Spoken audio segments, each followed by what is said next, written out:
Ibu? Gimana kabarnya Bapak Ibu semuanya? Oke, alhamdulillah. Bahagia ya Bapak Ibu? Bahagia. Kita harus selalu berbahagia Bapak Ibu supaya nanti murid-murid kita juga ikut berbahagia, ya. Halo. Hai. Hai, halo. Alhamdulillah, semuanya masih konsentrasi kayaknya, terbukti dengan jawaban. Kalau saya bilang halo, Bapak Ibu bilang hai. Kalau saya bilang hai, Bapak Ibu bilang halo. Untung tadi jawabnya, kalau nggak konsentrasi pasti jawabnya halo-halo Bandung begitu ya. Bukan hai halo.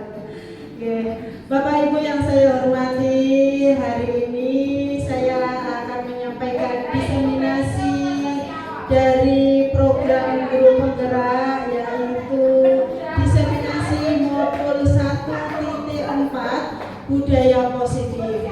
Bapak Ibu yang saya hormati, saya mengucapkan terima kasih yang tak terhingga atas kehadiran Bapak Ibu pada undangan saya kali ini. Mari kita awali kegiatan kita hari ini dengan membaca basmalah supaya kita semuanya mendapatkan keberkahan. Bismillahirrahmanirrahim.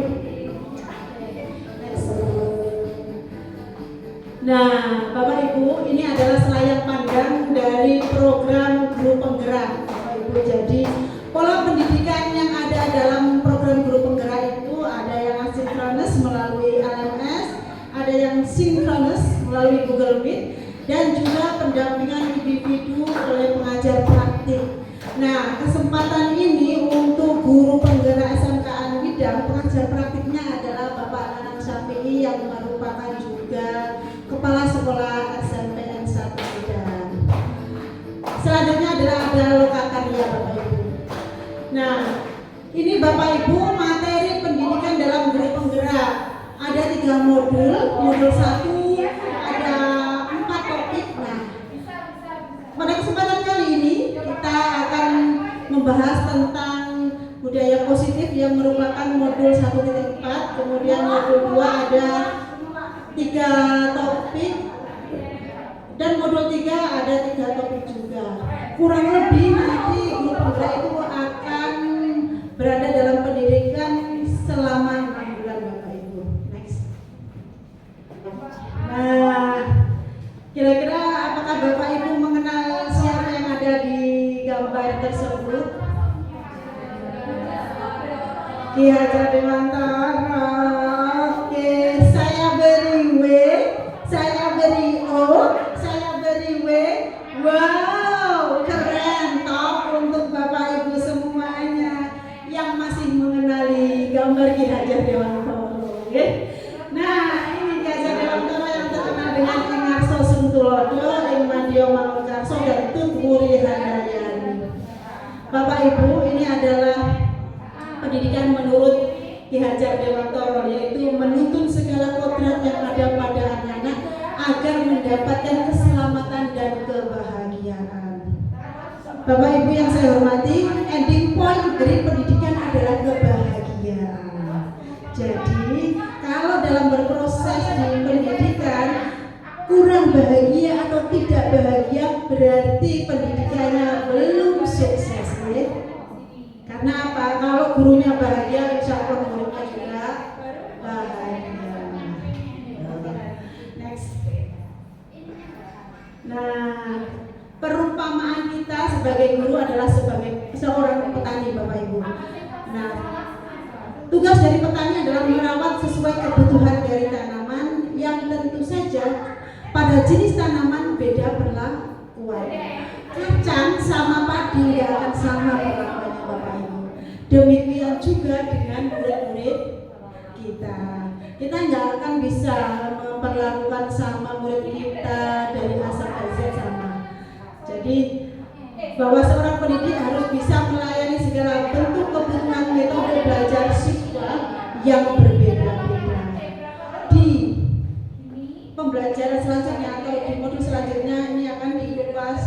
dalam bentuk modul pembelajaran berdiferensiasi. Nah, kita harus juga memberikan kebebasan kepada anak Bapak Ibu untuk mengembangkan ide, minat dan bakat mereka, ya, sesuai dengan apa yang diajarkan oleh Ki Hajar Dewantara, sesuai juga dengan kurikulum saat ini, yaitu kurikulum Merdeka dengan Merdeka Belajar. Next. Nah, Bapak Ibu yang saya hormati, ada beberapa pertanyaan ini Bapak Ibu ya. Monggo, setuju atau tidak? 1. Hukuman dapat mendisiplinkan siswa. Gimana Bapak Ibu? Setuju atau tidak? Tidak. Bu Lutfi tidak setuju? Nah, kalau gitu apa kira-kira alasannya Bu Lutfi tidak setuju dengan nomor 1 ini? Pakai mic Bu Lutfi.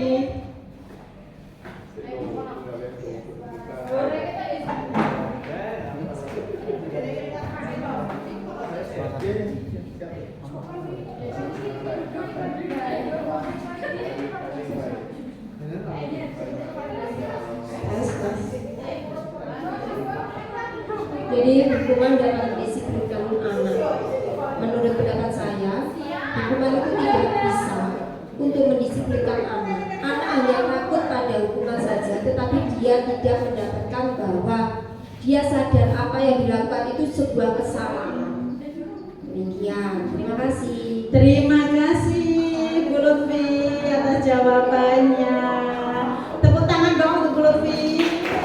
Sudah mengawali pertemuan kita dengan memberikan sharing pendapat tentang hukuman.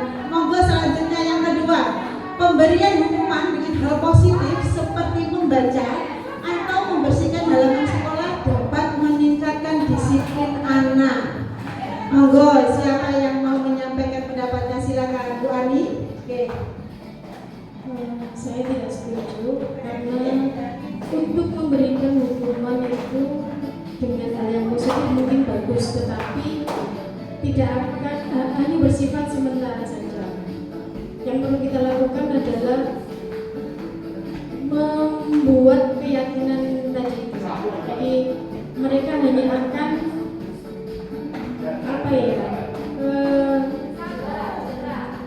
mereka jerah tapi hanya sementara. Yang perlu kita tanamkan yang tadi kedisiplinan, keyakinan pada dirinya sendiri, gitu, kesadaran. Terima kasih Bu Ani. Aplaus juga untuk Bu Ani. Oke, selanjutnya yang ketiga, memberi penghargaan dapat meningkatkan motivasi belajar anak. Monggo Bapak Ibu, silakan memberikan pendapatnya. Bu Marista kayaknya mau memberikan pendapatnya. Monggo Bu Marista. Itu, Pak Mul, saya mau pamiknya untuk Bu Marista.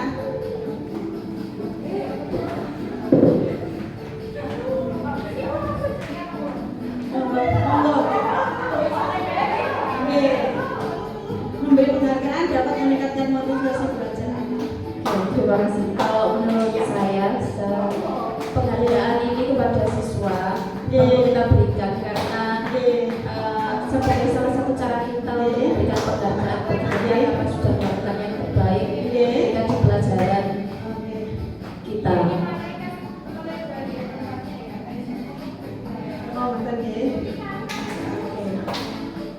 Meskipun hanya sementara, tapi setidaknya mereka akan merasa lebih dihargai bahwasanya saya hasil saya belajar ini ternyata mendapat apresiasi yang baik dari guru saya maupun dari teman-teman saya. Terima kasih Bu Dia. Nah, terima kasih aplaus juga untuk Bu Dia. Next Pak. Nah, topik diseminasi budaya positif kali ini ada 1 disiplin positif dan nilai-nilai kebajikan universal. Yang kedua adalah motivasi, hukuman dan penghargaan serta restitusi. Yang ketiga keyakinan kelas. 3 topik ini akan saya sampaikan, dan 3 topik selanjutnya yaitu kebutuhan dasar manusia dan dunia berkualitas serta 5 posisi kontrol dan segitiga restitusi akan disampaikan oleh Bapak Abdul Rahman.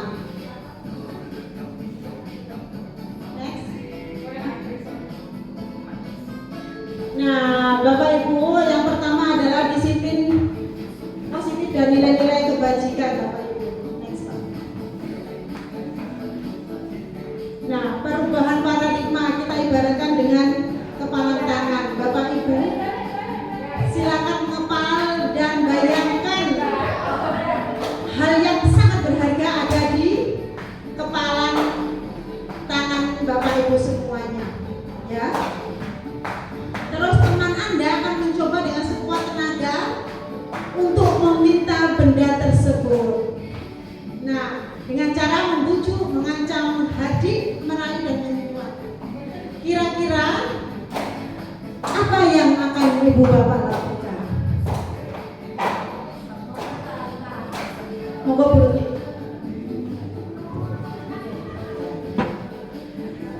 Apa yang akan terjadi jika yang tertulis di situ kan sesuatu hal yang berharga? Jelas saya akan mempertahankan dengan sekuat tenaga bahwa apa yang menjadi berharga itu tidak bisa diperoleh orang lain. Monggo dilanjutkan dulu. Monggo. Oke, monggo.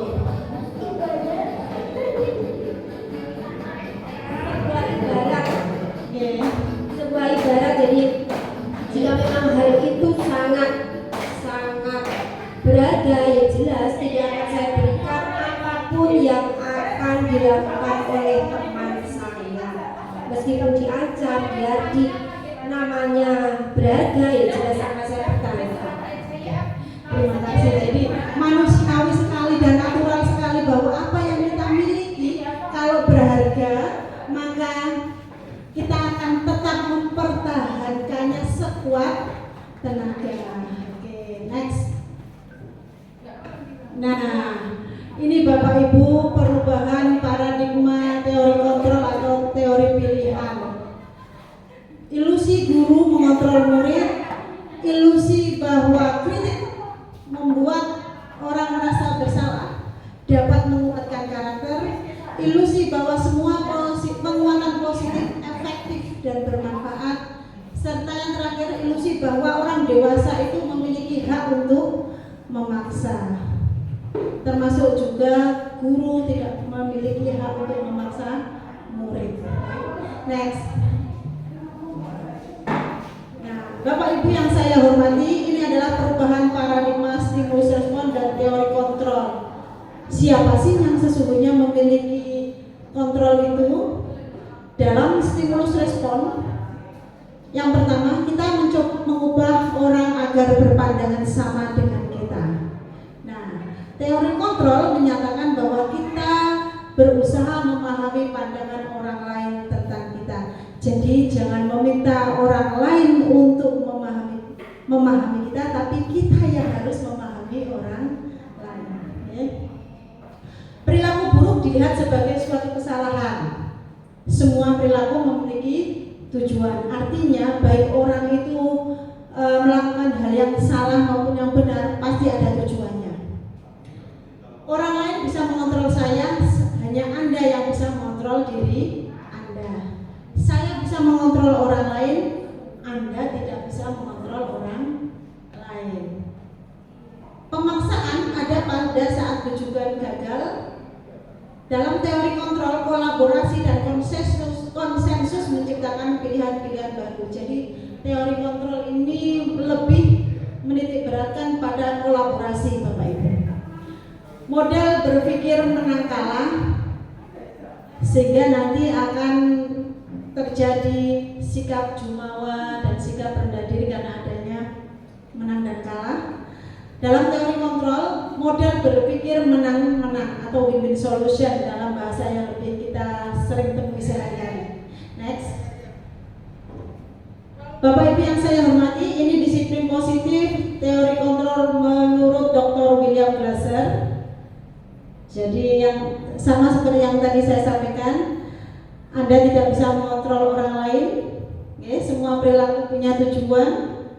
Model berpikir win-win solution, terus realitas kebutuhannya berbeda-beda. Next.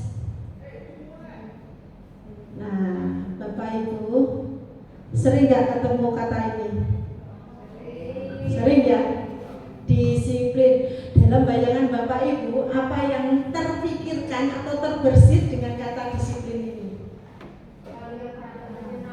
Hal yang tidak menyenangkan, apalagi peraturan, apalagi pemaksaan. Nggak enak semuanya ya kayaknya ya. Hal yang tidak menyenangkan, peraturan, pemaksaan. Nah, arti sebenarnya disiplin dari bahasa Latin disiplina, yaitu belajar, Bapak Ibu. Nah, dalam budaya kita makna disiplin telah berubah. Nah, itu tadi perubahan menjadi hal-hal yang tidak menyenangkan, pemaksaan. Nah, sesuatu yang dilakukan seseorang pada orang lain untuk mendapatkan kepatuhan. Kecenderungan umum adalah menghubungkan kata disiplin dengan tadi ketidaknyamanan, pemaksaan. Nah, itu tadi. Next. Nah, Bapak Ibu, ini tentang nilai-nilai kebajikan universal. Kira-kira apa saja sih nilai-nilai kebajikan universal itu yang Bapak Ibu pahami? Boleh saya minta contohnya saja? Boleh saya minta contohnya Bapak Ibu? Apa satu contoh nilai-nilai kebajikan universal yang telah Bapak Ibu pahami? Tolong menolong. Betul sekali Bu Ani. Tolong menolong. Apa sih nilai-nilai universal itu? Yaitu nilai-nilai yang sudah menjadi kesepakatan bersama lintas suku, lintas agama, lintas budaya, maupun lintas latar belakang. Nah, ada tadi satu contoh adalah tolong menolong. Yang lainnya tadi ya kita bisa sampaikan yang ada di dalam profil pelajar Pancasila. Ada mandiri, bernalar kritis, berkebinekaan global, bergotong royong, dan kreatif.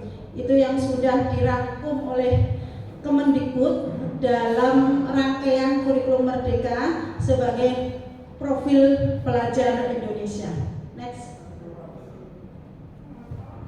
Bapak Ibu, materi selanjutnya adalah tentang motivasi, hukuman, penghargaan, dan restitusi. Nah, teori motivasi perilaku manusia ini Bapak Ibu.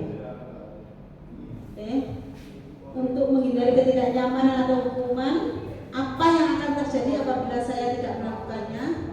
Sebagai motivasi eksternal, jadi ada dua motivasi, ada motivasi eksternal dan motivasi internal. Contohnya misalkan ini Bapak Ibu. Nah, ada pemilihan guru favorit. Nah, ada pemilihan guru favorit. Saya nanti biar kuesionernya jadi guru favorit dengan responden paling banyak memilih, saya tak ngasih jam kosong saja kepada anak-anak supaya disenangi anak-anak, nanti bisa terpilih jadi guru favorit. Nah, itu Bapak Ibu, untuk mendapatkan imbalan dari orang lain atau institusi. Ada motivasi dari eksternal, itu kurang bagus ya Bapak Ibu, itu hanya sekedar contoh saja. Kemudian untuk menghargai diri sendiri sebagai motivasi internal, saya akan menjadi orang seperti apa bila saya melakukannya. Jadi ada motivasi dari dalam diri sendiri. Next. Bapak Ibu, saya tampilkan lagi gambarnya Ki Hajar Dewantoro ya, supaya menjadi pengingat kita bahwa beliau adalah orang yang sangat berpengaruh dalam dunia pendidikan Indonesia. Merdeka. Oke, merdeka. Ini adalah definisi merdeka menurut Ki Hajar Dewantoro, yaitu tidak hanya terlepas dari perintah, tetapi juga cakap untuk memerintah diri sendiri. Jadi merdeka lebih pada cakap untuk memerintah diri sendiri, itu artinya menimbulkan motivasi intrinsik itu. Next. Nah, Bapak Ibu, sekarang akan kita bahas tentang hukuman dan penghargaan. Nah, dihukum oleh penghargaan, ada pengaruh jangka pendek dan jangka panjang, yaitu penghargaan menghukum, penghargaan mengurangi ketepatan, penghargaan tidak efektif, dan penghargaan merusak hubungan. Nah, ini adalah efek-efek dari dihukum oleh penghargaan. Kira-kira Bapak Ibu menurut jenengan setuju nggak dengan statement ini? Penghargaan menurunkan kualitas, penghargaan mematikan kreativitas, dan penghargaan mengurangi motivasi intrinsik. Apakah sesuai dengan pengalaman jenengan Bapak Ibu? Monggo Bu Puput, apakah sesuai dengan pengalaman jenengan Bu Puput? Menurut saya kalau kita ngasih penghargaan ke siswa itu bisa jadi lama-kelamaan siswa itu berharap terus dapat. Dia melakukannya itu soalnya untuk mendapatkan penghargaan, bukan dari keinginan belajarnya, bukan dari dirinya sendiri, tapi biar saya dapat penghargaan, jadi saya biar diperhatikan atau apa gitu kan. Bentuk penghargaan bisa jadi dengan perhatian guru ke dia, itu juga bentuk penghargaan ke dia. Jadi dia melakukannya hanya untuk biar saya diperhatikan sama guru itu, tidak dari dirinya sendiri, biar saya bisa. Terima kasih Bu Puput. Aplaus untuk Bu Puput. Wow, luar biasa Bu Puput. Saya beri W, saya beri O, saya beri W. Wow, keren Bu Puput. Oke, next. Nah, Bapak Ibu, ini adalah bentuk program kebajikan atau apresiasi. Jadi kita perlu mengingat untuk memberi pengakuan khusus pribadi ke semua murid secara bergantian, beri pengakuan secara konsisten dan fokus pada proses. Kenapa kita fokus pada proses? Karena tidak mengingkari orang itu juga kadang akan melakukan shortcut, jalan pintas, mendapatkan hasil yang sesuai yang diinginkan. Jadi lebih menitik beratkan pada fokus itu penting. Next. Nah, ini contoh Bapak Ibu pengakuan atau apresiasi kebajikan. Ada pembuka, nilai kebajikan, dan situasinya. Misalkan, kemarin saya perhatikan bla bla bla bla sebagai pembuka, gitu ya. Sebagai pembuka. Kenapa kita perlu pembuka? Karena kesuksesan sesuatu hal itu ya tergantung pada pembukaannya. Gitu. Jadi kalau pembukanya baik, orang akan meresponnya juga dengan baik. Rasa empatimu besar sekali, memfokuskan nilai kebajikan pada empati dalam situasi pada saat menolong murid baru di kelas. Ini Bapak Ibu ya. Next.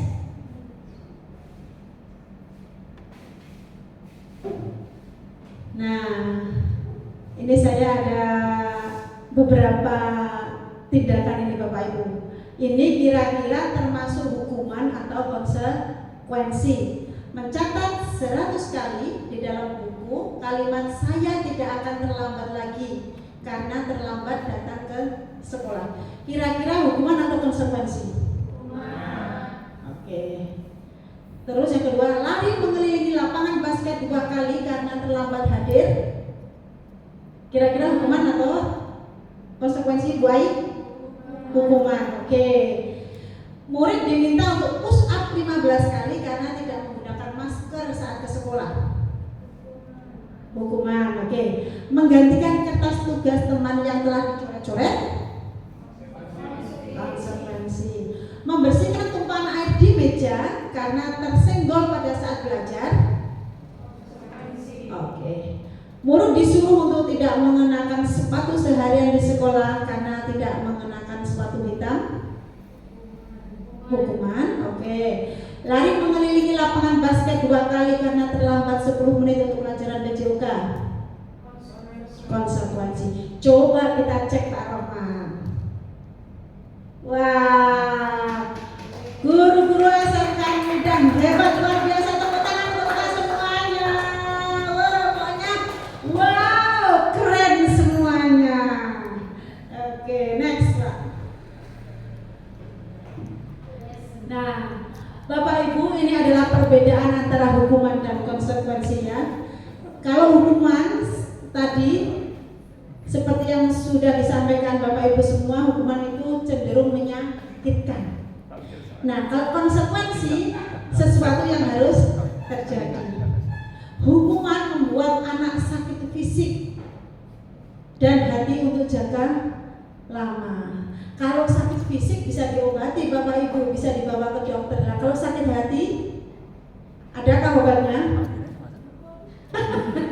Budia, wah, berdasarkan pengalaman kayaknya Budia kalau sakit hati perginya ke dukun ya. Nah,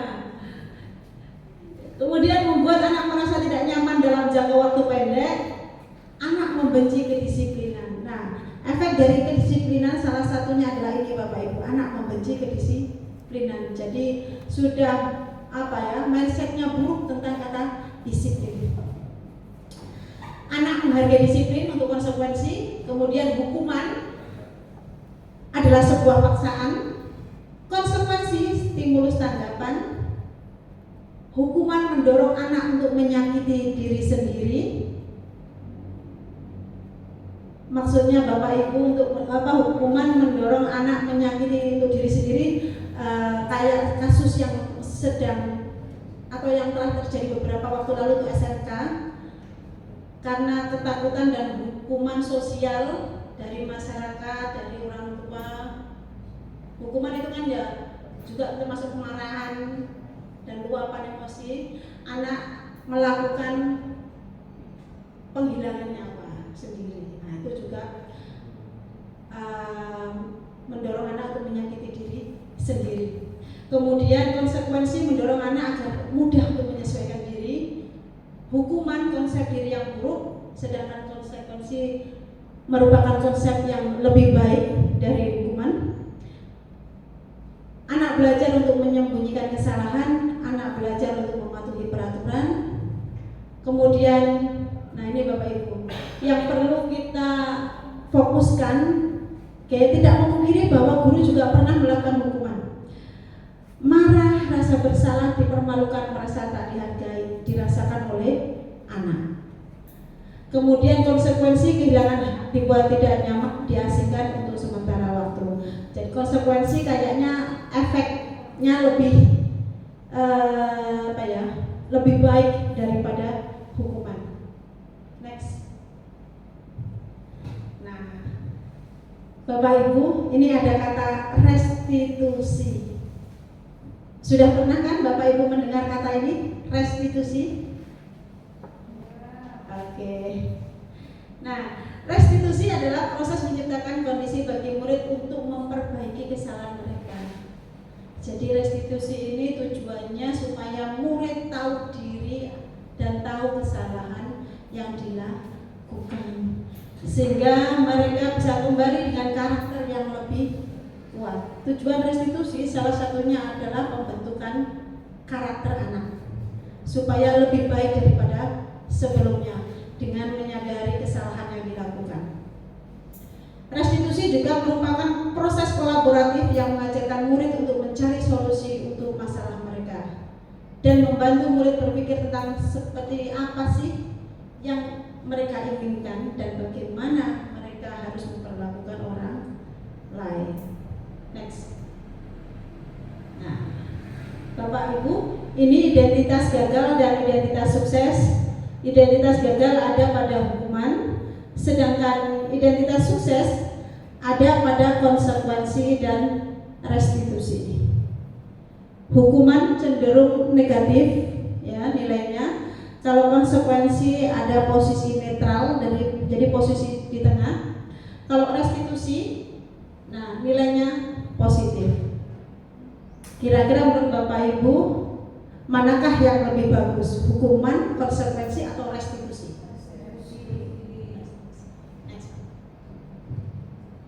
Nah, ini Bapak Ibu, ciri-ciri dari restitusi. Fokus pada solusi. Jadi itu tadi win-win solutionnya yang dicari oleh restitusi. Next. Nah, Bapak Ibu, nggak hanya Power Rangers loh yang berubah, kan biasanya taunya berubah. Nah, itu kalimat atau kata khasnya dari Power Rangers. Guru juga harus berubah dari hukuman konsekuensi menjadi restitusi. Saatnya kita tepuk tangan untuk semua. Next Pak. Oke. Nah, kita kan mau berubah nih. Sudah saatnya berubah. Kalau mau berubah ada caranya juga Bapak Ibu, dengan keyakinan kelas. Next. Nah, kira-kira mengapa sih mesti timbul pertanyaan, kenapa nggak peraturan saja kok keyakinan kelas?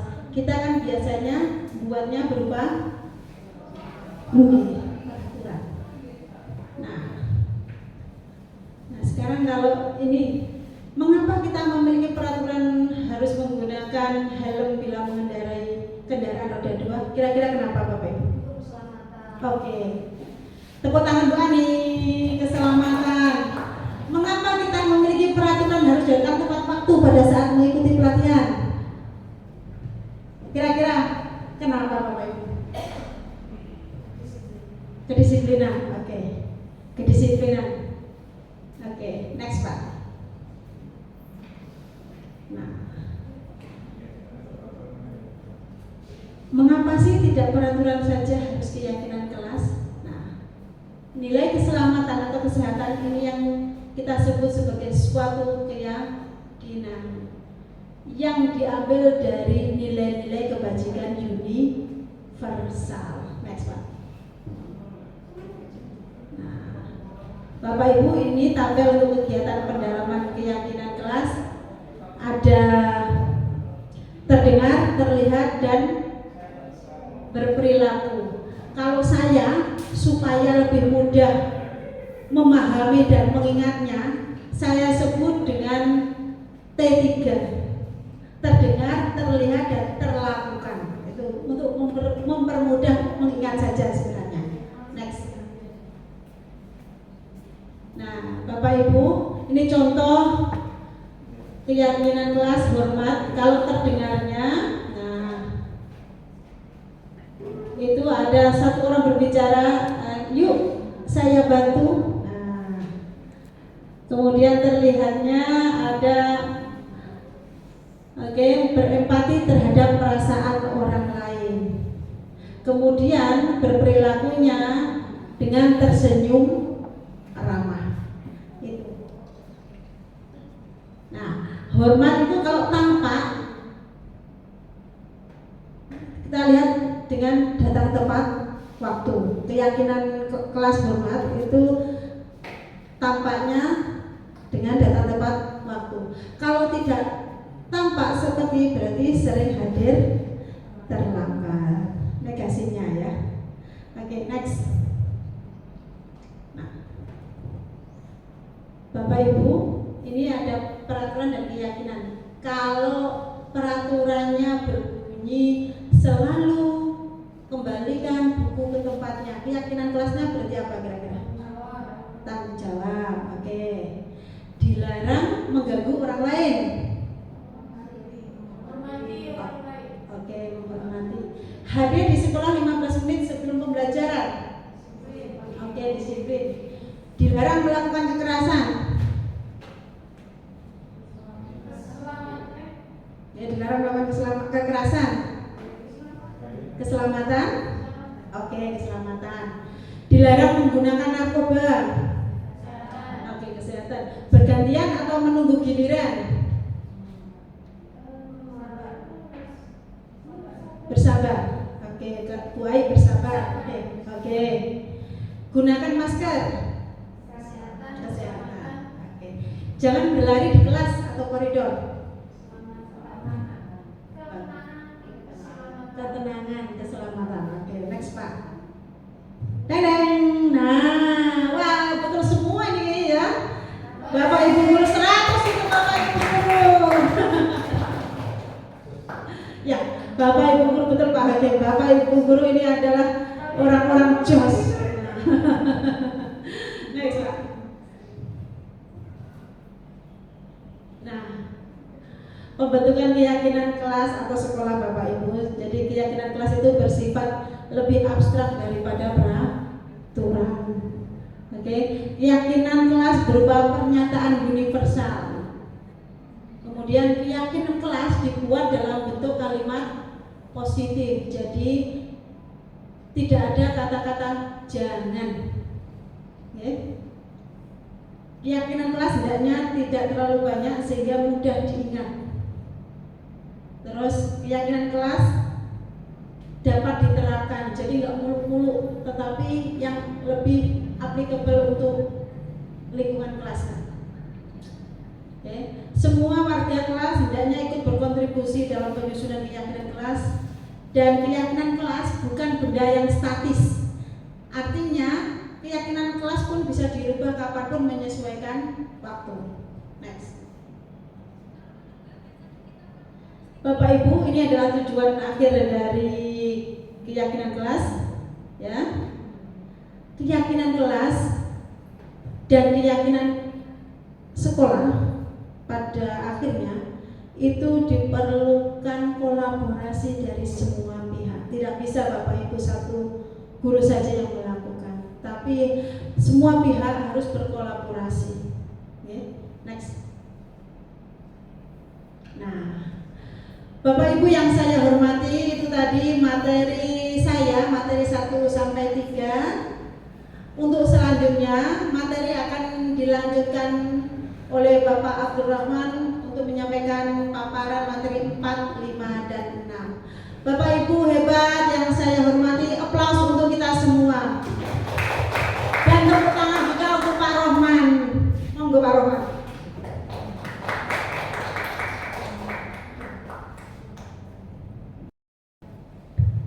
Bapak Ibu, Assalamualaikum warahmatullahi wabarakatuh.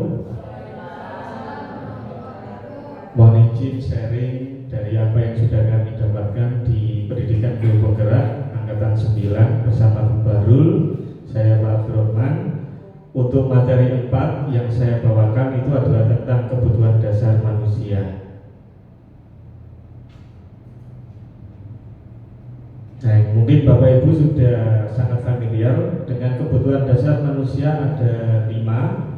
Okay. Yang pertama itu adalah kebutuhan dasar yaitu bertahan hidup. Okay. Contohnya manusia pasti butuh makan, minum, ya kan. Terlebih kalau misalkan posisi terancam, maka dia akan melakukan sesuatu di luar dugaan, biasanya gitu.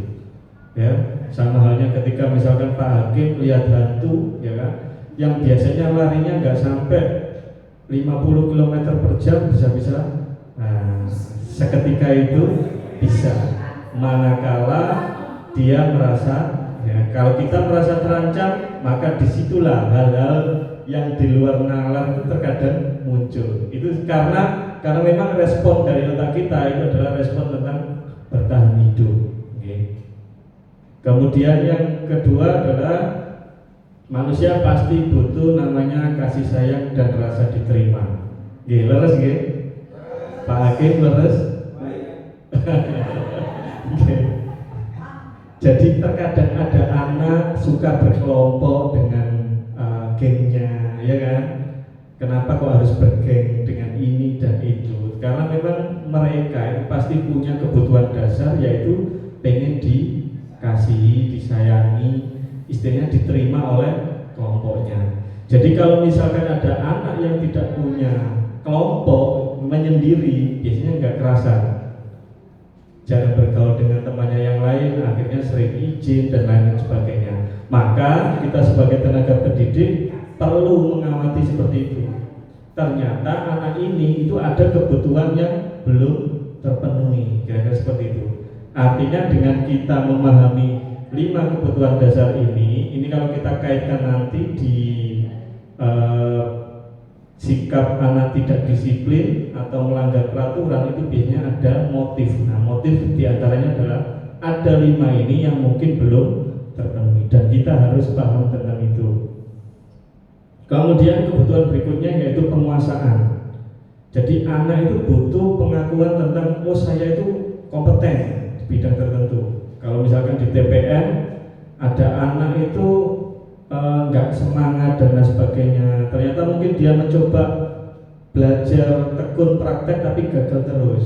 Kita sebagai guru harus memberikan, oh anak ini ternyata pengen dianggap kompeten, dianggap mampu, istilahnya seperti itu. Dia pengen menguasai tertentu tapi belum sampai atau belum bisa. Maka kita sebagai tenaga pendidik harus mendorong melayani anak tersebut sampai dia merasa kompeten atau mampu.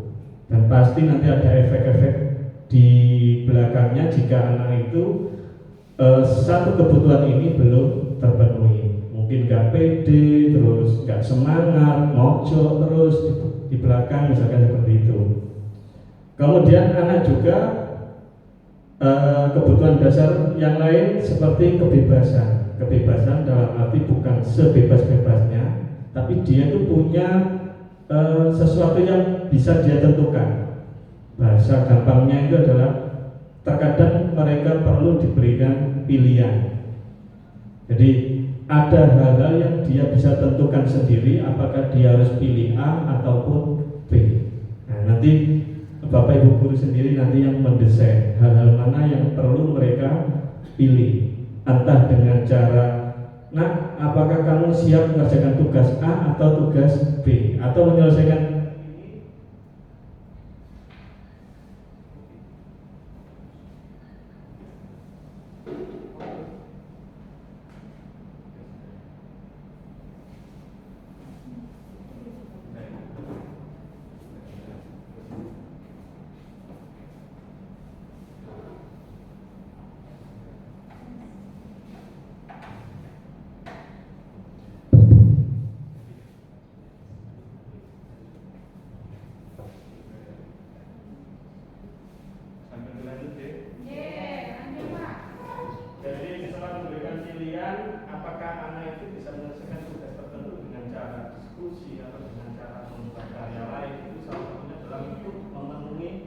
kebutuhan dasar khususnya adalah tentang kebebasan.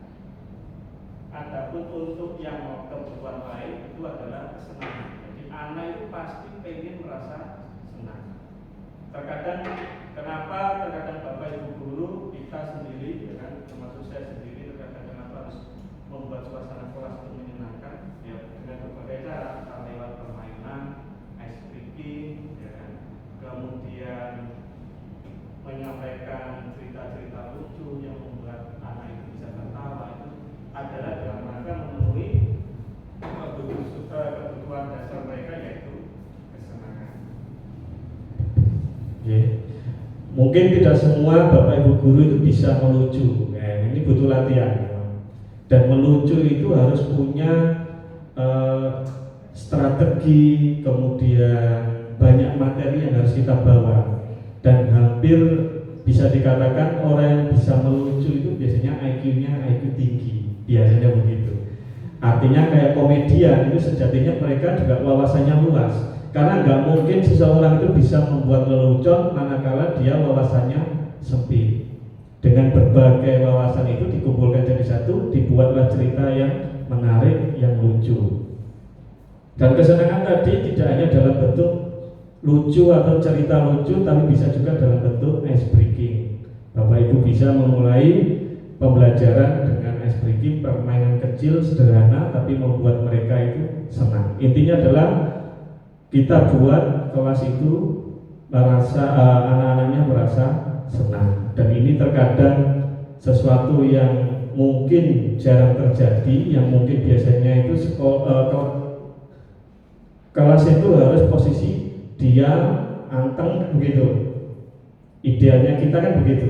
Tapi ternyata dengan kelas seperti itu tidak semuanya membuat anak itu merasa senang. Mungkin dia itu bisa diam karena takut, ya kan? Karena ada tuntutan dari kita. Tapi sejatinya sebaiknya memang kelas itu harus bergerak. Artinya anak itu aktif, bukan pasif.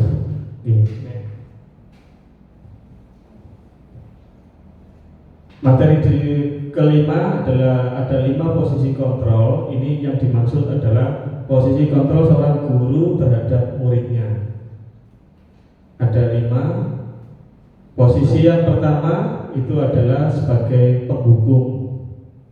Kemudian ada yang membuat rasa bersalah, kemudian posisi berikutnya adalah sebagai teman, sebagai pemantau, dan yang terakhir adalah sebagai manajer. Nah, ini adalah 5 posisi kontrol tersebut. Kalau kita perhatikan sebagai penghukum, di situ ada kalimat. Salah satu contohnya adalah kalau kamu tidak melakukan awas ya, nah seperti itu, seperti ada ancaman, ya. Kemudian ada pembuat rasa bersalah, dan sebagai teman, mungkin terkadang kita itu terlalu bersahabat dengan siswa, berarti posisi kita adalah posisi kontrol sebagai teman. Biasanya kalimat yang diucapkan, ayolah lakukan demi ibu atau lakukan demi bapak. Nah, kira-kira seperti itu. Kemudian kalau pemantau ini cenderung adalah menyampaikan aturan sekolah yang sudah disepakati atau yang sudah dipantang di sekolah, maka sering kita mengingatkan apa peraturannya, ya kan? Seperti itu. Berarti kita posisi kontrolnya adalah sebagai pemantau. Dan kemudian yang terakhir adalah sebagai manajer, yaitu kita bisa mengajukan pertanyaan-pertanyaan. Berarti kita diskusi, ya, kolaborasi antara guru dengan siswa, dan pertanyaan yang biasa terucap itu adalah salah satunya apa yang sudah kita yakini. Berarti ini kita harus melihat kembali nilai-nilai apa yang sudah kita yakini. Khususnya kalau di dunia pendidikan berarti di P5-nya, ya, atau di profil pelajar Pancasilanya, dan kita kaitkan dengan nilai-nilai tersebut. Itu berarti kita posisi kontrol kita adalah sebagai manajer. Nah, pernyataan-pernyataan inilah salah satu contoh apakah kita salah satu guru yang biasa di posisi pembuat orang merasa bersalah, atau sebagai penghukum, atau sebagai teman, atau sebagai pemantau, sebagai manajer atau penghukum. Untuk membuat orang merasa bersalah, posisi ini biasanya dikaitkan dengan kalimat seperti ini. Saya kecewa sekali dengan kamu. Nah, kalimat seperti ini itu berarti kita berada di posisi kontrol membuat orang merasa bersalah. Kemudian posisi sebagai penghukum, biasa kalimat yang kita ucapkan diantaranya adalah kamu tidak pernah benar melakukannya. Jadi kayak anak itu di judgment gitu ya, di judgment. Berarti kita posisi kontrol kita adalah sebagai penghukum. Kemudian posisi kontrol sebagai teman, mungkin sebagai guru, mungkin ada juga yang terlalu bersahabat, misalnya berteman dengan murid. Biasa kalimat yang dipakai, nah seperti ini, ayolah lakukan demi ibu atau bapak. Jadi kayak mengajak gitu kan. Dan biasanya cenderung ketika menegur siswa itu dalam kondisi gurunya itu senyum biasanya. Dan anak juga merasa, nah ini kebablasannya, bahayanya adalah terkadang guru itu terus diremehkan karena dianggap sebagai teman. Maka kita perlu luruskan bahwasanya guru tetap harus dihormati dan dihargai. Tapi namanya anak, terkadang kalau kita kasih pendekatan dan sudah dianggap koncoplek, biasanya kan gitu kan, itu biasanya anak itu malah melunjak kan begitu. Kelemahannya di situ kalau posisi berteman. Kemudian posisi kontrol pemantau. Kalimat yang biasa terucap, apakah kamu mau mendapatkan stiker bintang hari ini? Berarti yang diiming-iming itu adalah rewardnya biasanya. Nanti kamu kerjakan ini ya, nanti tak kasih ini. Nah seperti itu.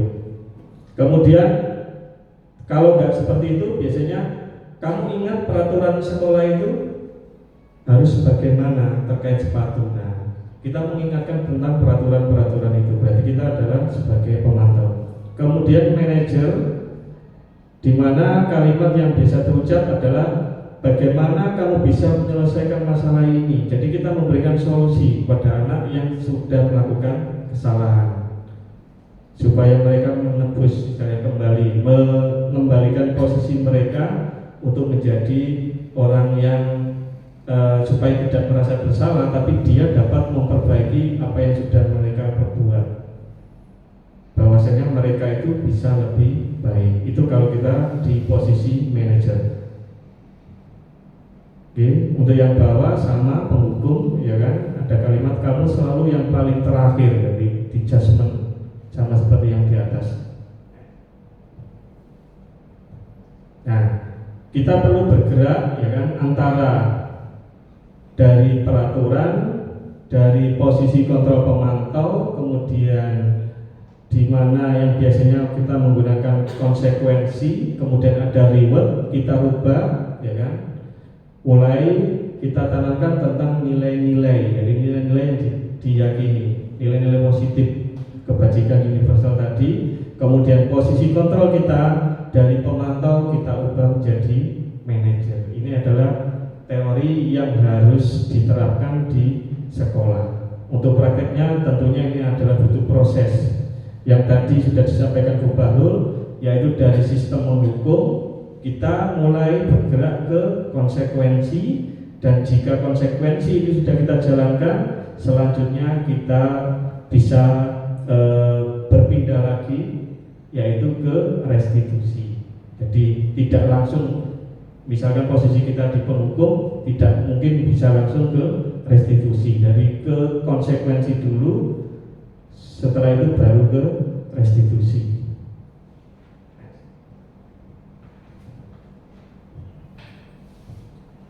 Nah, adapun untuk praktek tentang restitusi tadi sudah disampaikan bahwasanya memang sebaiknya itu adalah kita menggunakan restitusi. Prakteknya itu biasa disebut dengan segitiga restitusi. Untuk pengertian, segitiga restitusi itu adalah suatu proses dialog, ya, antara guru dengan murid, atau bisa juga orang tua dengan anaknya, tidak hanya guru saja. Nah, apa yang diharapkan yaitu ingin menghasilkan murid yang mandiri, ya, mandiri dan bertanggung jawab. Jadi motivasi intrinsiknya itu yang perlu kita bangun melalui kegiatan segitiga restitusi. Nah, bagan atau diagramnya seperti ini. Yang pertama kali kita lakukan, ya, di sini ada menstabilkan identitas, kemudian ada validasi, kemudian ada menanyakan keyakinan. Nah, terkadang, nah ini nanti langkah pertama yang perlu kita lakukan yaitu menstabilkan identitas. Yang biasa digunakan adalah mengungkapkan kalimat seperti ini. Setiap orang pasti pernah melakukan kesalahan. Jadi supaya mereka itu tidak terlalu merasa bersalah dan tidak terlalu merasa menjadi orang yang gagal, maka kita bahasanya calm down, ya kan? Kita tenangkan dengan menggunakan kalimat tersebut, dan kamu bukan satu-satunya yang pernah melakukan ini. Nah, kira-kira kalimatnya seperti itu. Kemudian bisa kita lanjutkan yaitu dengan validasi kesalahan, yaitu kamu tentu punya alasan mengapa melakukan itu. Nah, ini kita kaitkan dengan 5 kebutuhan dasar manusia tadi. Pasti ada kebutuhan yang belum mereka terpenuhi. Jadi mereka itu ada satu kebutuhan yang belum terpenuhi sehingga mereka cenderung membuat kesalahan tersebut. Maka di pembelajaran itulah kita buat, kalau memang dia belum merasa diterima, belum punya kelompok, maka kita desain supaya mereka itu punya kelompok atau merasa diterima itu tadi. Apapun nanti kebutuhan dasarnya, maka kita bisa tindak lanjuti di pembelajaran berikutnya. Kemudian yang terakhir, yang ketiga adalah tentang menanyakan keyakinan.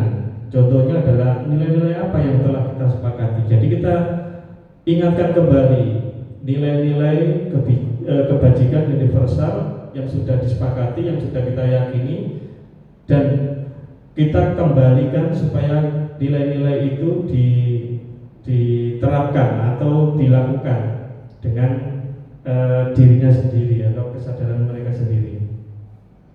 Kemudian pertanyaan juga, kamu ini menjadi orang yang seperti apa? Nah, seperti itu.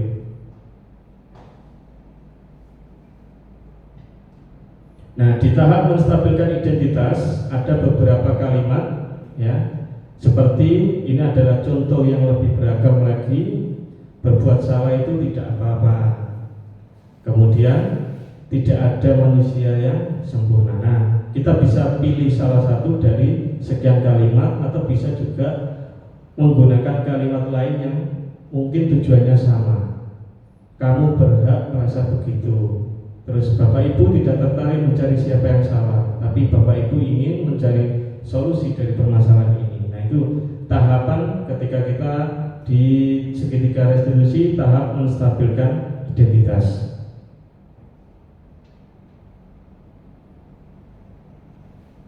Bapak Ibu, untuk tahap berikutnya yaitu validasi tindakan yang salah. Ada beberapa kalimat yang bisa digunakan.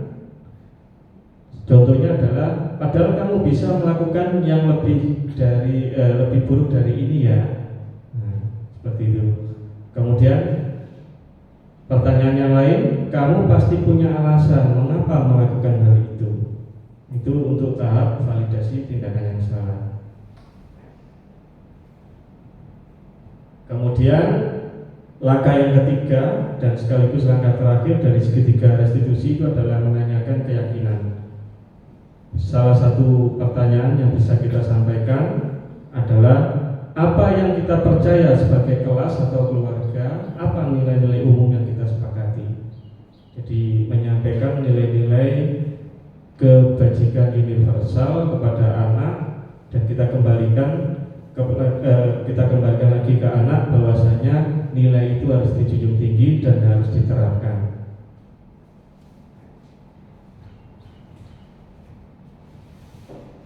Nah, intervensi ini adalah untuk membantu murid kembali ke tujuan semula. Ada beberapa banyak pertanyaan.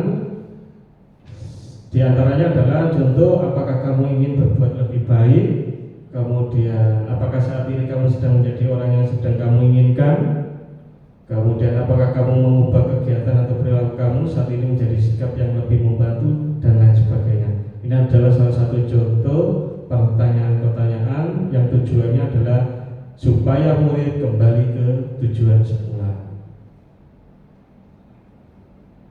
Nah, di sesi ini kami mencoba untuk menyampaikan praktik yang sudah kami lakukan. Salah satunya adalah praktek bagaimana membuat keyakinan kelas.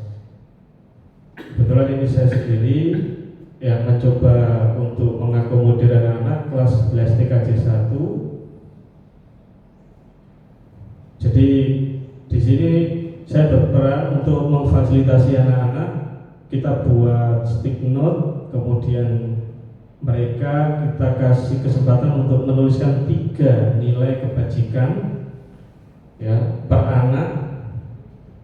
Jadi per anak itu kita minta untuk menulis 3 nilai kebajikan yang kemudian ditulis pada stick note tersebut dan selanjutnya untuk ditempel di papan tulis.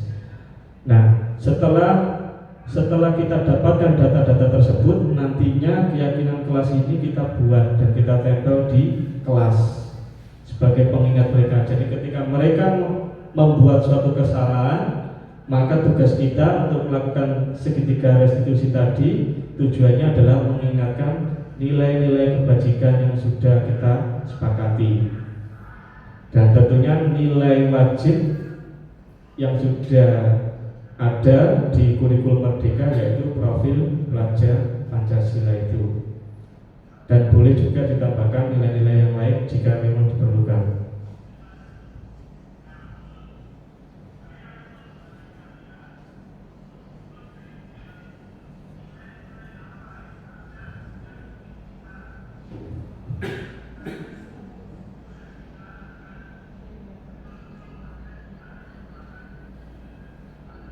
Dialognya sekitar 10 menit kalau nggak salah ini untuk kegiatan ini.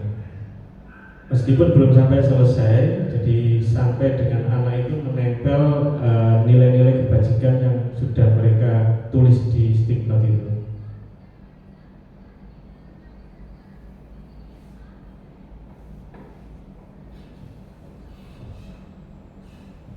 Nah, kemudian ini adalah pengalaman praktik segitiga restitusi untuk kasus pertama. Jadi kasusnya adalah siswa sering terlambat. Ini terjadi di kelas 11 TKJ 2 ya. Sebenarnya ada 2 anak, tapi yang saya coba ajak praktik itu adalah 1 anak. Di mana siswa tersebut hampir tiap hari terlambat. Mungkin Pak Zainal ngerti ya. Radit ya. 11 TKJ 2. Sebenarnya segitiga restitusi itu harusnya di tempat yang tenang, ya kan? Mungkin tidak ada murid yang lain, ya kan? Prakteknya, nih kayaknya ini yang ahlinya ini BK ya, BK, bimbingan konseling. Jadi ternyata di pendidikan guru penggerak itu intinya adalah guru juga harus bisa konseling anak-anak, sehingga BK-nya ya nggak terlalu kewalahan gitu ya Bu ya. Setelah lewat gurunya sendiri, kemudian mungkin wali kelas, baru mungkin terakhir BK. Harapannya ya istilahnya BK itu sudah anak yang rujukan paling akhir, berarti gitu. Stadium 4 istilahnya begitu, itu baru ke BK. Bukan kok stadium 1 sudah BK, kan gitu. Stadium 2 ke BK. Akhirnya kasihan BK terlalu banyak menangani kasus anak. Andai kata semua tenaga pendidik bisa konseling seperti BK, insya Allah angka permasalahan siswa itu juga bisa ditekan. Harapannya begitu. Ya melalui ya ini tadi tentang budaya positif. Nah, solusi waktu itu yang kita ajukan, tawarkan ke anak-anak yang suka terlambat itu adalah coba kamu setting alarm, ya kan? Saya buat, memang saya paksa harus disetting alarm jam 4 nyala, kemudian jam 4:30, jadi dua kali double. Jam 4 nyala, 4:30 nyala, kemudian terakhir adalah alarm 6:30 khusus alarm ini bunyi kamu sudah harus berangkat dari rumah karena kebetulan rumahnya menutup. Ya. Jadi alarm ketiga ini pastikan kalau ini sudah bunyi kamu sudah berangkat dari rumah. Ya semoga bisa membantu anak-anak yang terlambat tadi. Itu salah satu yang sudah pernah kami lakukan. Menurut pantauan sepertinya sudah ada perubahan untuk anak tersebut. Ada 2 ya. Radit sama Rega. Kemudian kasus kedua itu adalah salah satu murid tidak mengikuti kegiatan upacara.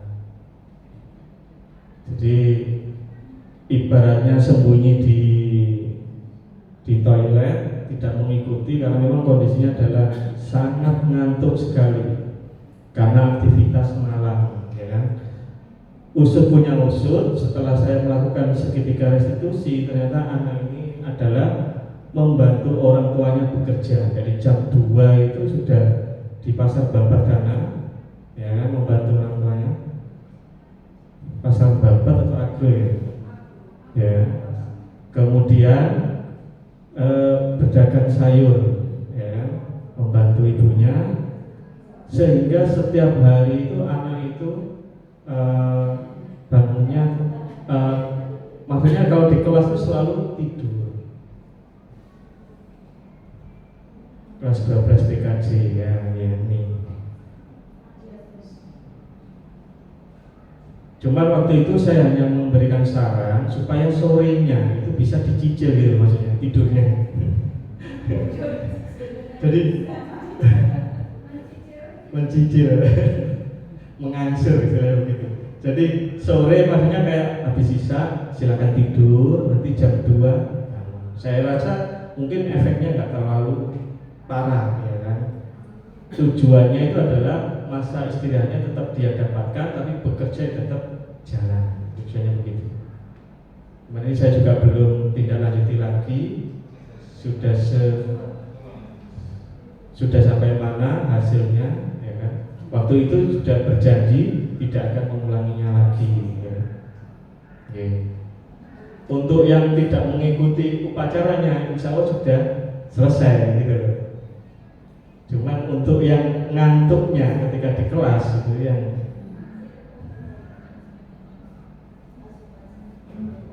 itu salah satu pengalaman praktek kami, dan ini kami lakukan ya ketika sudah mendapatkan materi ini. Mungkin Bapak Ibu guru yang lain justru sudah banyak praktek kesehariannya ya seperti ini, nah itu lebih berpengalaman lagi Bapak Ibu guru yang lain.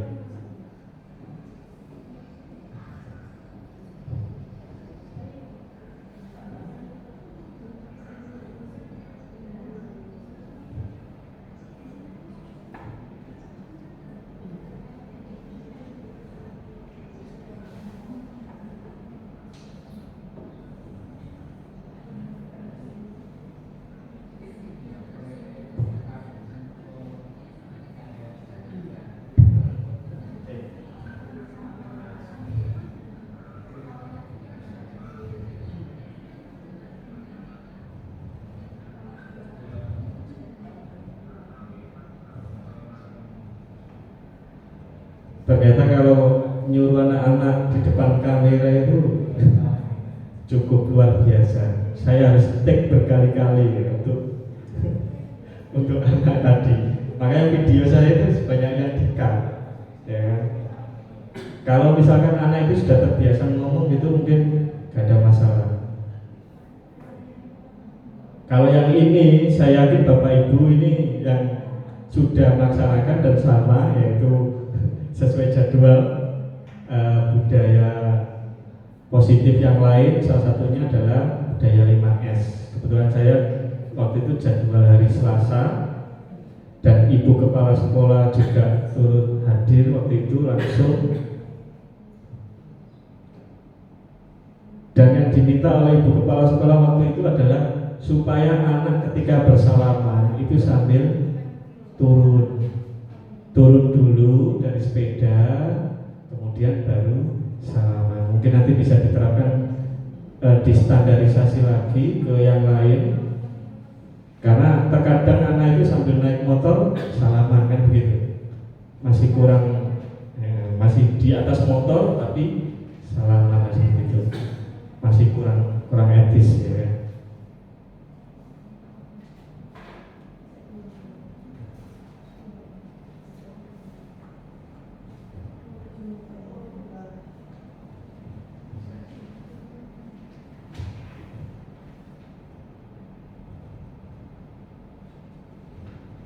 Nah, untuk yang terakhir ada refleksi. Nanti Bapak Ibu silakan bisa mengisi sesuai dengan link yang sudah kami tampilkan di sini. Langsung saja. Nah, nanti umpan balik atau refleksi bisa dikirim lewat Padlet melalui QR code ini, bisa di-scan atau bisa melalui link yang tertera di bawahnya. Untuk pengalaman praktik baik di Ibu Baru juga sebenarnya ada, tapi karena memang waktunya juga mungkin Bapak Ibu terlalu lama, nanti akan kita sertakan juga melalui di YouTube. Jadi kebetulan di praktek baiknya Bu Bahrul ada di YouTube sama juga, yaitu tentang segitiga restitusi, kemudian ada juga pembentukan keyakinan kelas. Ya semoga saja dengan apa yang sudah kita praktekkan ini membuahkan hasil dan bisa mengimbas ke yang lain. Dan tentu saja bukan berarti kami yang terbaik, sebenarnya ini adalah butuh saling kerjasama, kemudian saling berkolaborasi.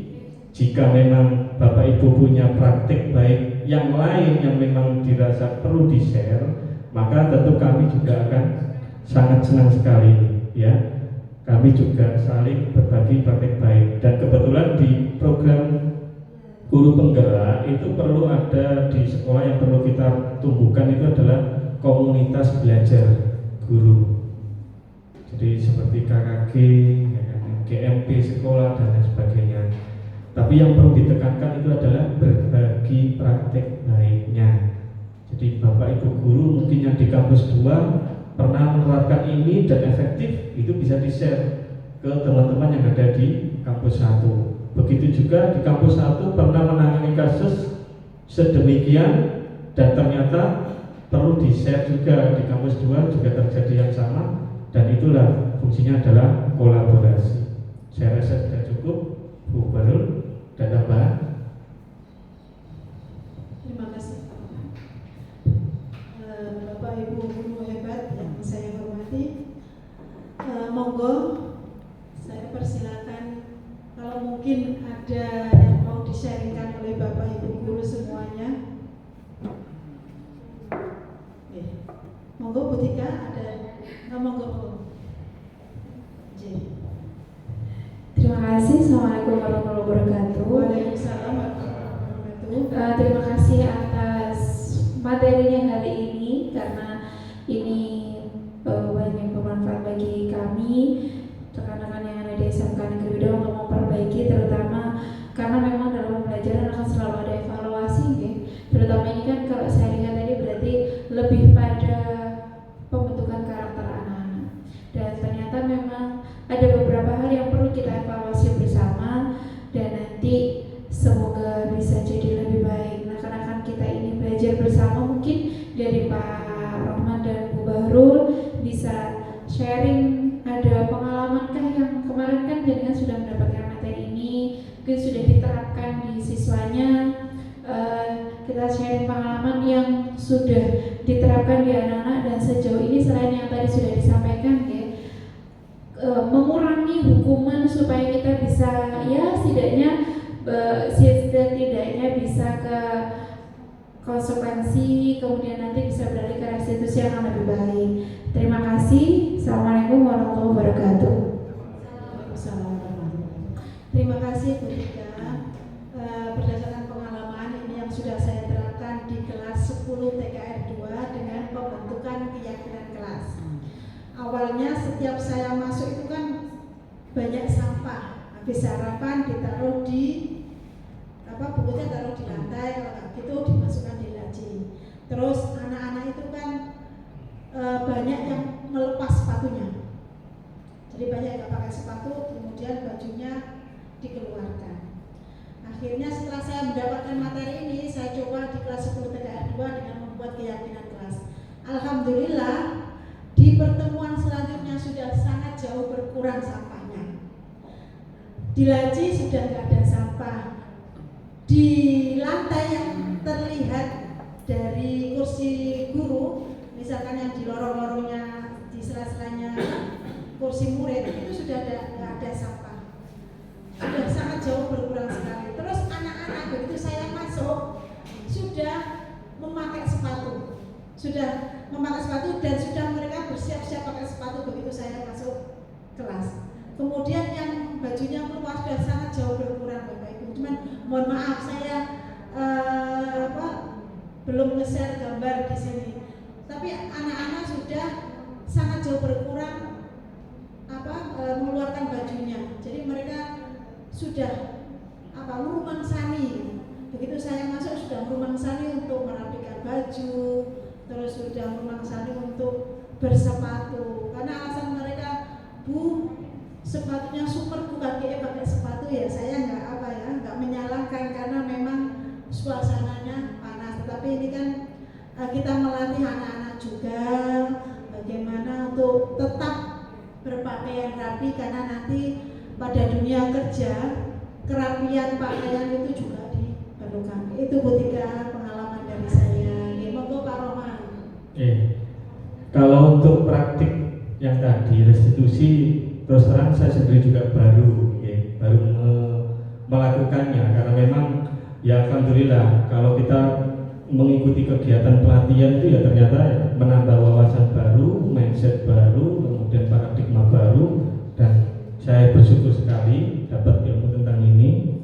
Mungkin tidak saya dapatkan di pelatihan yang lain, karena kebetulan saya sendiri juga kuliahnya kuliah murni, teknik sarjana komputer, yang tahunya adalah dunia IT komputer itu saja. Kalau urusan pedagogi dan seperti ini tadi, bimbingan dan lain sebagainya, alhamdulillah kami dapatkan dari pendidikan guru penggerak ini. Namun praktik yang sering saya lakukan di setiap pembelajaran itu mesti di awal pembelajaran itu perlu kita tanamkan namanya motivasi. Jadi sudah saya biasakan sudah lama sekali. Jadi ternyata anak-anak itu banyak terkadang tidak termotivasi, malas di pembelajaran dan lain sebagainya. Itu sebenarnya mereka itu belum punya gambaran besok itu nanti saya mau jadi apa. Kemudian dia dengan sangat mudah sekali membenci mapel tertentu, padahal mereka itu sejatinya belum tahu besok itu mereka jadi apa. Belum tahu mereka itu jadi apa, tapi dengan gampangnya meremehkan Bapak Ibu guru, termasuk membenci mata pelajaran yang notabene mungkin mapel tersebut itu kelak nanti mereka butuhkan. Nah seperti itu. Dan tentu pengalaman-pengalaman kita selama mengarungi hidup, ya kan. Nah, saya sering menyampaikan ke anak-anak. Iya, benar. Saya sering sharing ke anak-anak itu banyak tentang pengalaman hidup, karena mereka itu kan sebenarnya kan menang kita sebagai Bapak Ibu guru menang karena usia, karena kita sudah berpengalaman kan begitu, sudah mengalami, mereka belum mengalami. Ya, kita menang dalam hal ini kalau untuk sharing pengalaman. Tapi kalau untuk ilmu bisa jadi di ilmu tertentu kita kalah gitu kan. Tapi masalah pengalaman kita ini jagonya kan begitu. Ibaratnya naik perahu olak-olik ya kan sampai jatuh dan lain sebagainya pun itu juga sedikit banyak kita bisa sampaikan, meskipun mungkin yang enggak terlalu parah ibaratnya begitu. Atau mungkin pengalaman orang lain, tokoh ya kan. Makanya sebenarnya anak-anak itu menurut saya harus banyak menonton film-film yang bisa memunculkan motivasi, seperti ceritanya B.J. Habibie ya kan. Ada nggak filmnya B.J. Habibie yang langsung senang, endingnya langsung maksudnya dari ceritanya langsung senang gitu kan nggak ada, mesti soro kan begitu. Banyak menderitanya kemudian baru menghasilkan. Nah pesan inilah yang perlu kita sampaikan ke anak-anak, bahwasanya hidup itu tidak mudah. Seperti halnya ketika mereka di sekolah, kalau nggak masuk tinggal tulis surat izin, kalau nggak mengerjakan tugas paling dihukum seperti itu, ibaratnya seperti itu. Tapi kalau di dunia kerja tidak semudah yang mereka bayangkan. Kalau 3 kali nggak masuk bisa jadi ya dipersilakan untuk kembali ke tempat alias di PHK kan begitu. Nah itu juga perlu sering kita sampaikan bahwa di dunia luar itu luar biasa. Nah itu yang praktek yang sering saya sampaikan, dan alhamdulillah mungkin beberapa anak bisa mengambil hikmah dari cerita tersebut ya kan, dan bisa menjadi sekarang sudah menjadi orang ibaratnya begitu, atau orang sukses di bidangnya. Demikian sharing saya. Monggo Bapak Ibu, mungkin masih ada lagi sharing pengalamannya terkait budaya positif.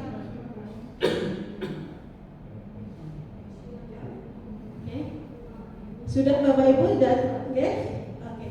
Bapak Ibu hebat yang saya hormati, kami mengucapkan banyak terima kasih atas kehadiran Bapak Ibu semuanya yang sudah menyempatkan waktu ada dalam sosialisasi kami terkait program guru penggerak budaya positif ini. Semoga kita semuanya mampu menjadi guru penggerak, tidak hanya saya, Pak Rohman, Bu Lutfi dan Bu Wiwi saja. Amin. Semoga ada berkah dari pertemuan ini, dan Bapak guru hebat yang saya hormati, saya bangga sekali pada Bapak Ibu guru semuanya, dan saya kasih wow, keren. Aplaus untuk kita semuanya. Oke. Mari kita akhiri kesempatan kita pada siang hari ini dengan membaca hamdalah. Semoga kita semuanya selamat sentosa kembali sampai di rumah dengan penuh bahagia dan ceria. Alhamdulillahirrahmanirrahim. Saya akhiri wallahul muwaffiq ila aqwamit thoriq. Wassalamualaikum warahmatullahi wabarakatuh. Terima kasih.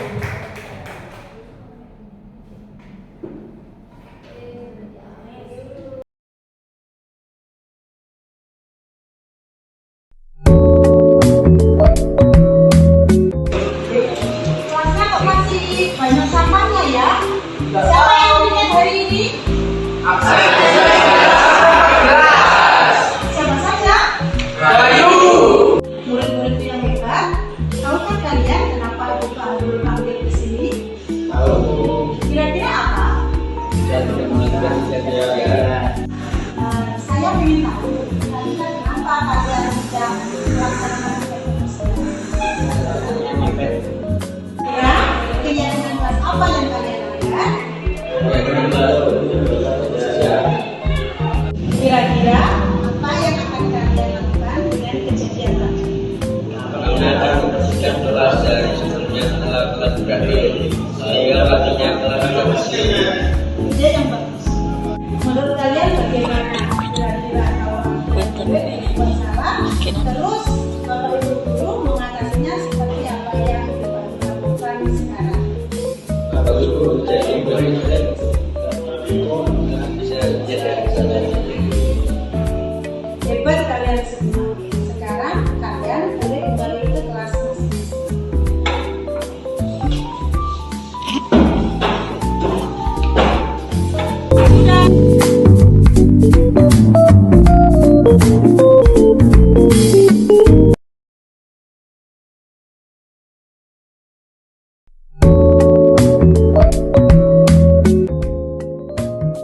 Assalamualaikum warahmatullahi wabarakatuh.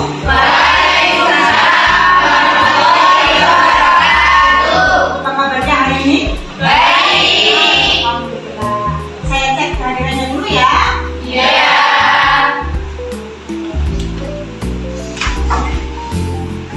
Aku. Andiana. Hadir. Nur Adila. Hadir. Ya, tahukah kamu kenapa ini kamu hadir? Iya. Apa kira-kira? Saya pakai lipstick dan maskara, saya mengalami aturan. Baiklah kalau kamu menyadari, semua orang pasti pernah berbuat salah ya. Saya cuma ingin tahu kira-kira alasanmu pakai lipstick sama maskara itu apa ya dia? Ikut-ikutan medsos dan sinetron. Kira-kira kegiatan kelas apa yang kamu pelajari ya? Kegiatan kelas berapa dan Sekarang kira-kira apa yang akan kamu lakukan? saya akan melakukan Bagus ya.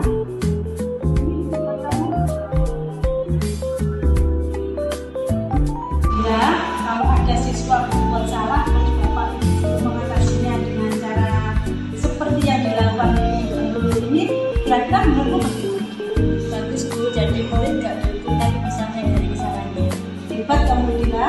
Sekarang kamu boleh kembali ke kelas dan ikut pelajaran lagi.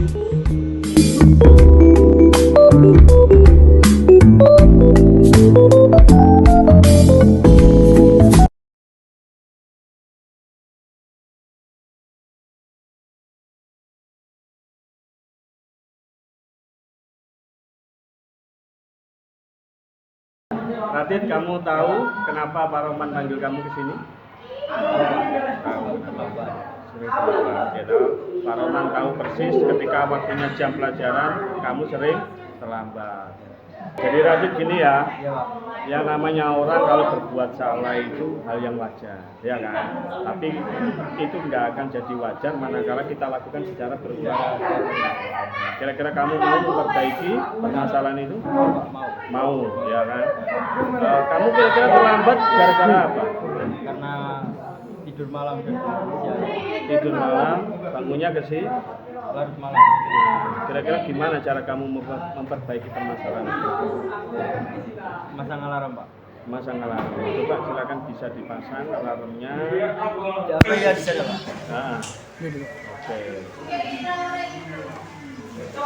Jam berapa kamu pasang alarm biar nanti kamu bisa bangun pagi? Jam 4 Pak. Jam 4. Terus apakah alarm itu cukup? Enggak Pak.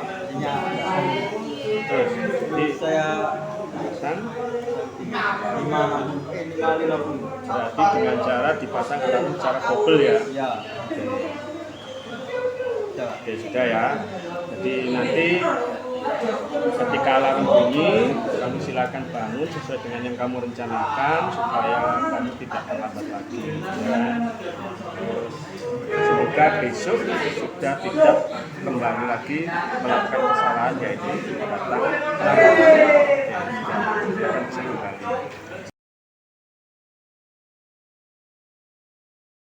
Restitusi menurut saya sangat baik dibanding hukuman lari ataupun push up, karena itu semua membuat saya malu dan merasa saya adalah anak yang gagal. Restitusi sangat membuat saya tersentuh hati dan mampu membuat saya tidak terlambat lagi. Terima kasih. Wassalamualaikum warahmatullahi wabarakatuh.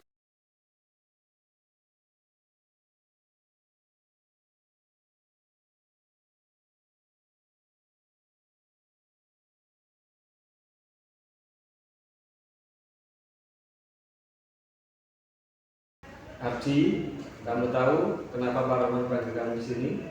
Saya tahu Pak, karena ada kesalahan Kesalahan apa? Yang kamu sudah yang mengikuti upacara. tadi pagi ya. Jadi Ardi, semua orang pasti punya pernah berbuat salah, ya kan?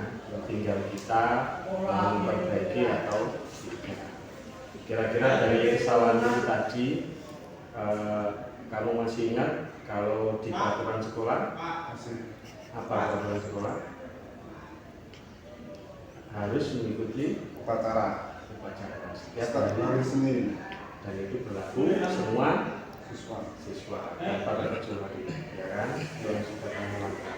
Dari kesalahanmu tadi itu kira-kira langkah apa yang kamu akan lakukan untuk memperbaikinya? Kita akan mengulang lagi. Tidak akan mengulang lagi. Terus ada yang lain? Tidak. Bersedia untuk meminta maaf ke pembina upacara. Sudah. Jadi, siapa pembina upacara tadi? Pak Pak Zar. Rena. Pak Zar. Jadi kamu besok ya kan bisa temui Pak Zainal untuk meminta maaf. Yang kedua, kamu Kita akan mengulang lagi. berjanji untuk tidak Mengulangi lagi. begitu ya. Ya. Jadi dari kegiatan ini bisa kamu ambil pelajaran dan semoga besok sudah berubah. Bahwasanya kita hidup itu pasti punya pilihan ya, untuk menjadi lebih baik lagi. Mungkin tadi anggap saja kegelapan, tapi usahakan tidak terulang. Mari. Gitu ya, Adi. Ya. Sanggup? Takut.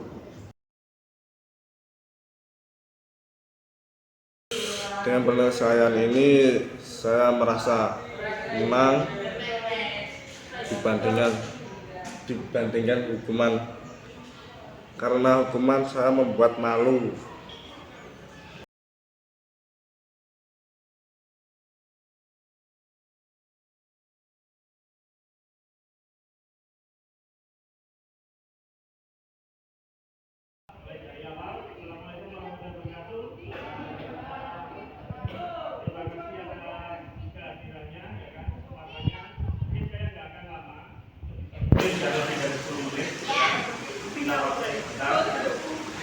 Dulu kita sudah pernah membuat namanya kesepakatan ya kan, yang intinya adalah berisi peraturan. Nah, sekarang ini yang akan kita buat itu adalah namanya keyakinan kelas, kan? Keyakinan kelas. Keyakinan kelas itu adalah nilai-nilai kebajikan, nilai kebaikan yang kita yakini, ya kan? Dan semuanya yakin bahwasanya saya harus seperti ini, gitu ya? Paham maksud saya? Nilai-nilai kebaikan. Apa saja? Contoh, ada namanya rasa rasa menghargai, tanggung jawab. Itu salah satu contoh. Namun, saya akan melibatkan kalian untuk muncul dari diri kalian sendiri. Nilai-nilai apa yang saja yang ingin kita munculkan, kita yakini supaya kita akan betul-betul memastikan kita akan menerapkan nilai-nilai tersebut pada kehidupan sehari-hari. Dan nanti tolong satu anak sudah kita kasih statement itu ditulis ada 3 nilai, ya kan? Masing-masing nanti tulis 3 nilai. Kebaikan itu silakan ditulis di statement, kemudian nanti bisa ditempel di depan. Untuk yang sisi paling kiri, tempel sebelah sini. Kemudian ini nomor 2 dari sini, kemudian 3 dan balik. 3 dan balik. Ada yang masih kurang paham dengan instruksi saya?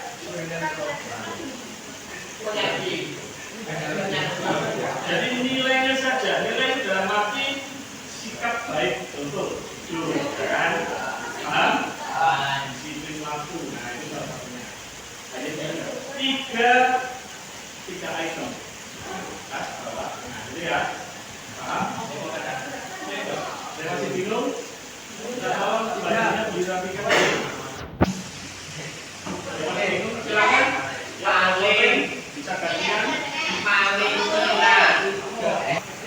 Yang sudah selesai silakan bisa ditempel. Tulis 3 ya, 3 item, kemudian silakan ditempel ke depan.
Saya coba dulu ya, bacakan.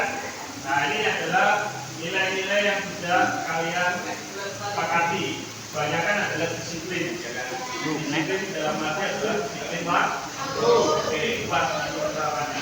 Kemudian ada jujur. Selanjutnya ada tanggung jawab. Implementasi tanggung jawab. Pelaksanaan kegiatan. Dan masih banyak yang lain yang mungkin tidak perlu saya sampaikan sekarang.